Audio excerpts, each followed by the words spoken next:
Hello, this is Paul Chek. Welcome to the final part of my little mini-series, How to Survive in a Modern World.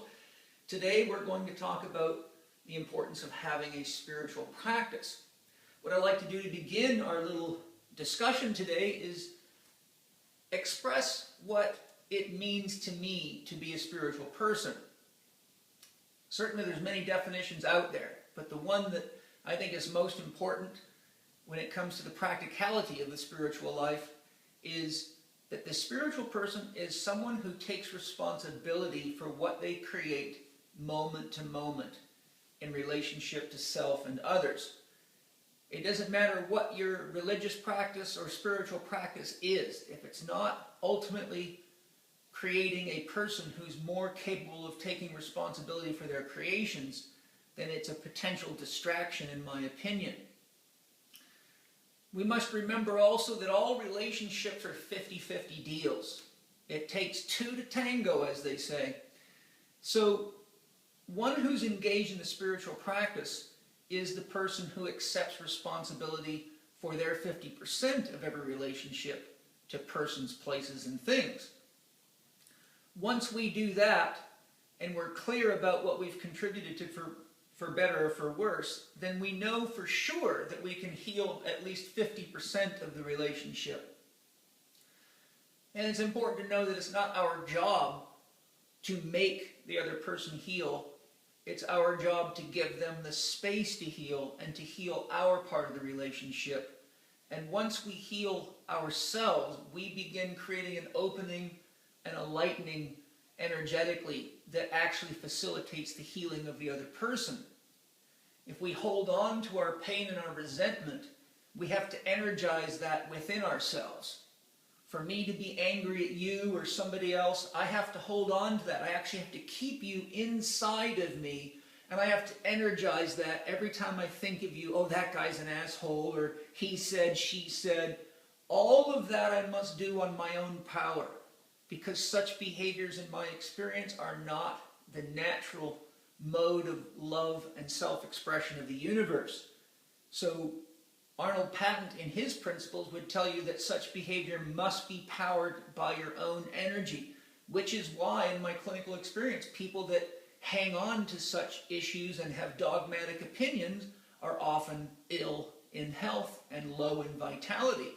They're spending all their creative life force, or huge amounts of it, maintaining painful relationships and living largely in the past. So in summary then, the spiritual person is one who takes responsibility for what they create moment to moment. And the spiritual person is one who accepts responsibility for their 50% in any relationship with all persons, places, and things. Now what I'd like to do is overview what I believe to be the essentials of any spiritual practice or legitimate living philosophy. And as I do this, I think it'll be quite apparent that A, this is very logical, and B, most of the so-called religious and spiritual practices out in the world today are missing one or more of these essentials, which produces the very results we get when we look outside, watch television, and see the state of the world, and watch how much strife is going on in the name of religion. First of all, this is my definition of the wheel of life. Life's always moving that way. The now is forever refreshed. We're going forward, not backward. The wheel keeps rolling. It keeps rolling whether you want to go or not. And even if you think you're standing still, you're still rolling, because we're on a planet flying 68,000 miles an hour and no one knows where it's going. So you got to have some open-mindedness. First and foremost, any legitimate spiritual or living philosophy must have an adequate component of quiet or introspection. So Dr. Quiet in my system of teaching means rest, regeneration, and introspection. Time for getting to know yourself, having a deep, intimate, personal relationship with yourself, having time to get past the buzz of the ego mind, and through meditation, Tai Chi, Qigong, yoga, breathing, chanting, any number of practices, getting beyond the superficial buzz of the individual self so that one can sink quietly into and merge with the abundance of the whole self, that which sustains us. Each of us is mostly water, mostly air, and mostly elements. The spirit inside of you is making all this dance, but when you look at what we are, we have so much more in common by far than we have differences. So it's very, very important for us to spend time getting behind the superficial appearances of, are my boobs big enough? Is my paint on correctly? Is my hair perfect? Are my nails? How's my nails? Check my toes. That stuff's fine, but if it becomes the mainstream of your life, then all you get to know is what type of makeup to wear, what type of clothes to wear to be cool, and what the current hip car is. And you never really get to know yourself. You just get to know what you got to do to feel accepted in a tribe of largely confused people. That's part of the process too. So Dr. Quiet is essential. So first and foremost, any living philosophy or spiritual practice that does not have an introspective, meditative, self-explorative component is like a wheel that is flat and missing a spoke and will not roll. Next, we need a component of movement. Life is movement. If we stop moving, we essentially stop living. Once you stop moving, your body has a very short period of time before you begin to degenerate, fall apart, get weak, and you can get so weak that breathing is exhausting. I've seen it. Movement means everything that moves in this philosophy. That means thoughts. Thoughts have beginnings, middles, and ends. Thought moves. Breath moves. Blood moves. The weather moves. The planets move. The stars move. You're exercising. Everything that you're doing that's moving is part of your component. From a health perspective, any legitimate spiritual philosophy or religion that's going to teach you to be a healthy person in the spiritual sense of the word must include movement. If you want to know what happens when you have a religious or spiritual philosophy without movement, simply walk into any temple, any church, or any so-called spiritual meeting, and you just look at the health, fitness, and shape of the average body in the room, and know that your mind can't really work any better than your body, because as Dr. Daniel Siegel, MD, says, mind is an embodied process that regulates the flow of energy and information. So movement is critical, and it's missing in most people's religious and spiritual philosophies. Again, if you get rid of that component, the wheel of life does not roll. Next, we all need to be clear about what happiness means to us.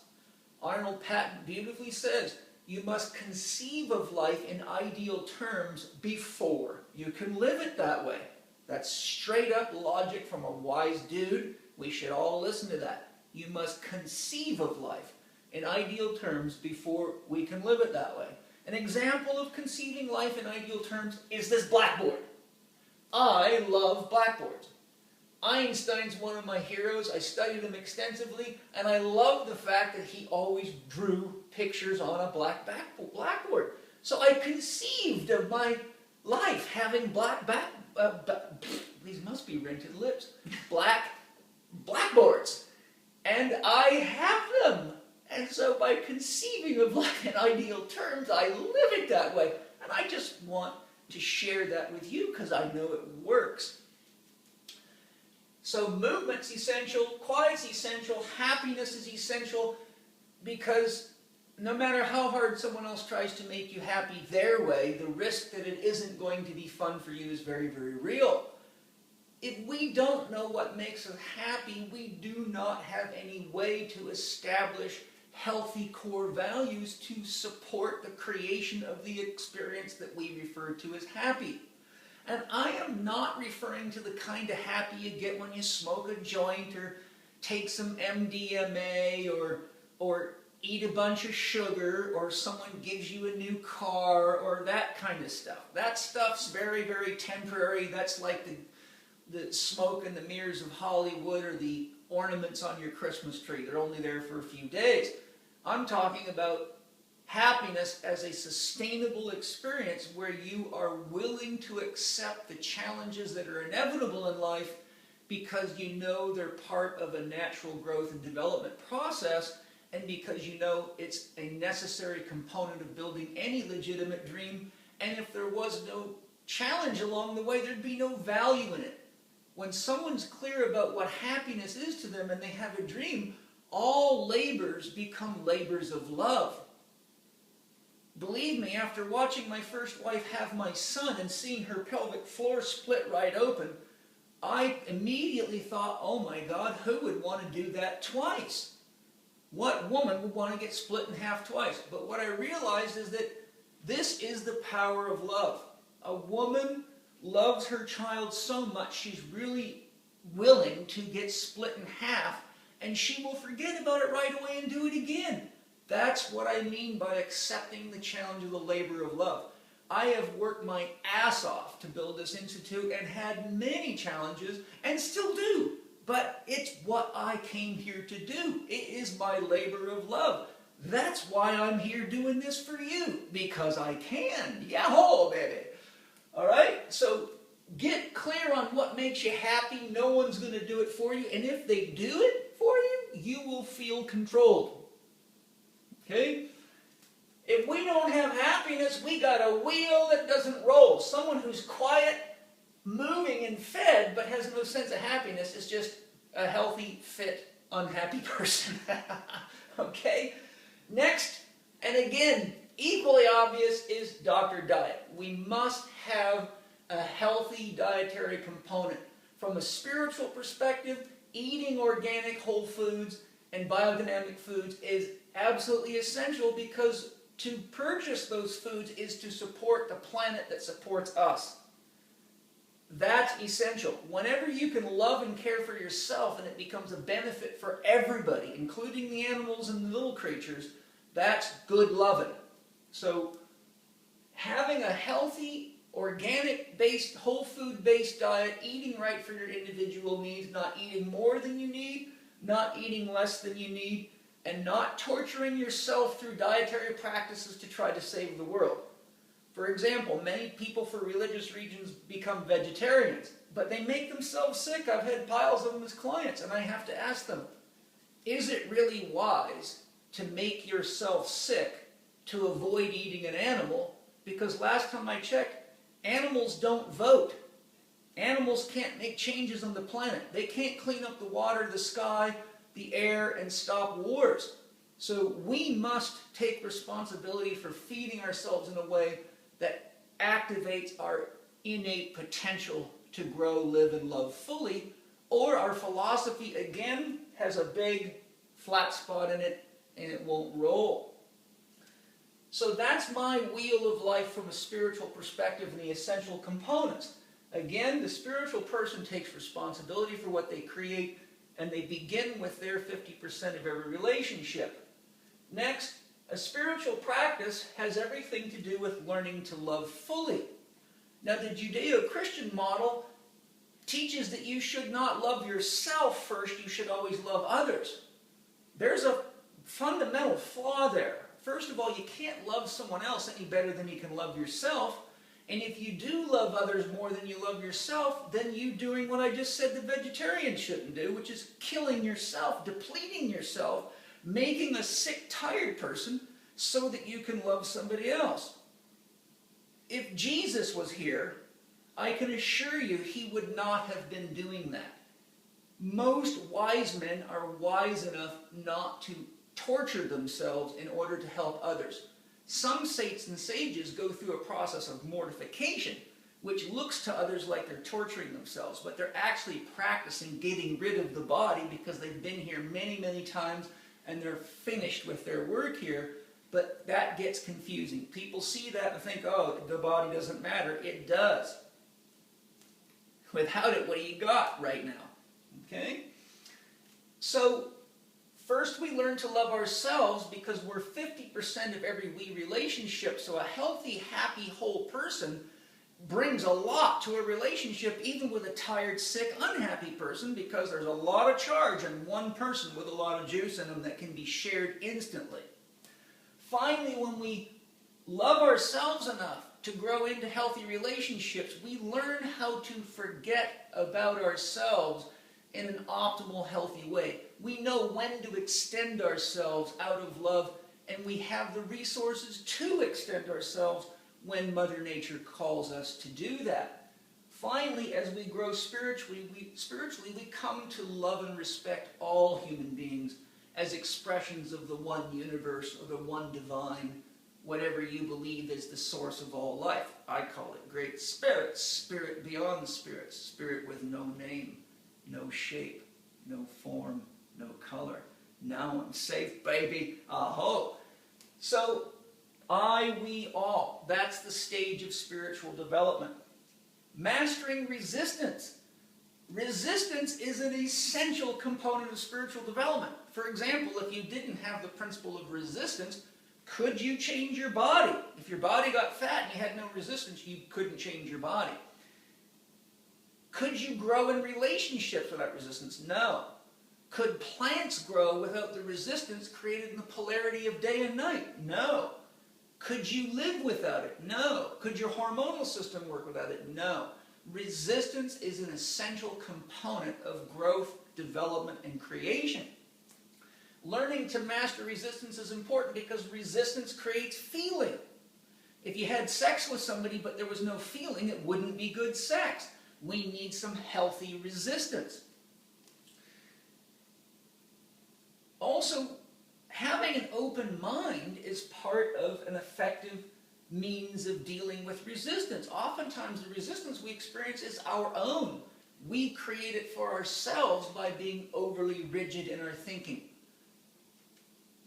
Einstein said you can't solve a problem with the same thinking that created it.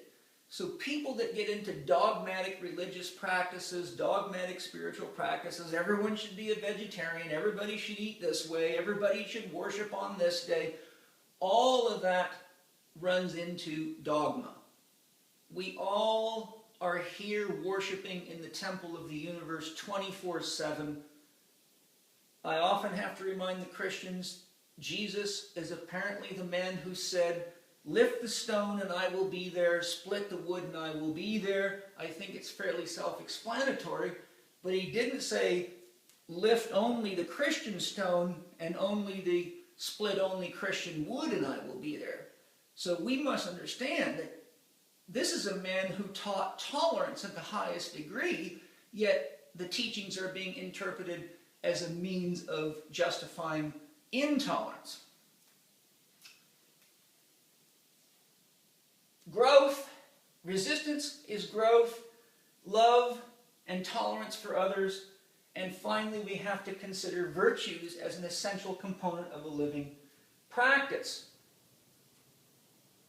Virtues, by definition, are life-affirmative codes of conduct. An ethic is a code of conduct that may or may not be life-affirmative. Soldiers have ethics, but they're not necessarily always life-affirmative. Gangsters have codes of conduct. Gangbangers have codes of conduct. But those codes of conduct aren't life-affirmative in general. A spiritual practice is one in which we seek to have life-affirmative practices. The way that we eat, the way we create happiness for ourselves, the way we express ourselves through quiet movement should be, to the best of our ability, life-affirmative. For example, I compost food. I compost remains because that's a life-affirmative practice. It supports not just me, but the planet and all the little creatures. Recycling. Little things. It doesn't have to be a mind-boggling, torturous thing. But if our practices are life-affirmative, then we always get the answer that we would like to hear when we ask ourselves this one question. One who is in a spiritual practice can always determine if their practice is really truly spiritual by asking, if everybody in the world was to do this right now, would the world be a better place to live? As far as I'm concerned, that's the most important question to ask yourself on a daily basis. So, in conclusion then, I've really enjoyed sharing this series, How to Survive in a Modern World. We've covered a lot of ground. For those of you interested in some of the resources on what I'm talking about today, feel free to look at my ebook, Paint a Circle Around Your Arrow and Hit the Bullseye Every Time, which is available at the C.H.E.K Institute. If you go to products or shop, click PPS ebooks next and you'll get there. A New Awareness is an excellent little book that I did some work with for a now deceased author named Jack Nast, and the book is very beautiful, so I did just a little bridge work in there and republished it. Think you'll love it. And then my 1, 2, 3, 4 for Overcoming Addiction, Obesity, and Disease manual and workbook is excellent for helping people who want to heal pain inside of themselves and overcome the challenges of addiction, obesity, and disease, and develop a healthy personal spiritual practice. So thanks for joining me today. I look forward to sharing something with you soon, and I hope that you have enjoyed the series, and more importantly, that you are finding ways to use it in your life. Namaste.